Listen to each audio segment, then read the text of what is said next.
অভদ্ৰ অশালীন তেওঁৰ গাত কাপুৰ পৰিয়ালৰ কোনো সভ্যতা ভদ্ৰতা নাই ৰণবীৰ কাপুৰৰ বিৰুদ্ধে বিস্ফোৰক অভিযোগ উত্থাপন কৰিছে বলিউডৰ জনপ্ৰিয় গীতিকাৰ লেখক তথা অভিনেতা পীযুষ মিশ্ৰাই তেওঁ স্পষ্টকৈ কয় যে ৰণবীৰৰ শৰীৰত কাপুৰ পৰিয়ালৰ তেজ থাকিলেও ৰণবীৰ কাপুৰ পৰিয়ালৰ দৰে একেবাৰেই নহয় শেহতীয়াকৈ লালন টপৰ সৈতে হোৱা সাক্ষাৎকাৰত পীযুষে কয় যে এই প্ৰজন্মৰ বলিউডৰ অভিনেতাসকলৰ যদি আটাইতকৈ প্ৰতিভাৱান অভিনেতা আছে তেন্তে সেয়া হ'ল ৰণবীৰ কাপুৰ বলিউডত ইমান শক্তিশালী অভিনেতা খুব কম মই তেওঁক তাৰকা হোৱাৰ আগতে ওচৰৰ পৰাই দেখিছোঁ কোনো চাপে ৰণবীৰক ভাগৰুৱা কৰিব নোৱাৰে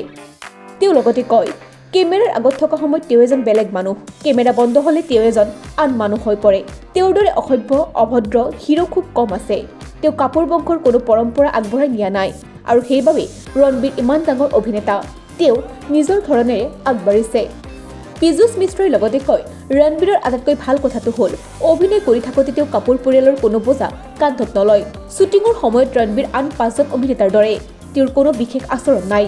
কেমেৰা অন থাকিলে তেওঁ কেৱল ৰণবীৰ কাপুৰ উপাধিটো বহুত দূৰত থাকে সম্প্ৰতি Sanjay Leela বনশালীৰ love and war ছবিখনৰ শ্বুটিঙত ব্যস্ত হৈ আছে ৰণবীৰ কাপুৰ ৰণবীৰৰ উপৰিও ছবিখনত অভিনয় কৰিছে বিকি কৌশল আলিয়া ভট্টে পীযুষ মিশ্ৰকো ছবিখনত অভিনয় কৰা দেখা যাব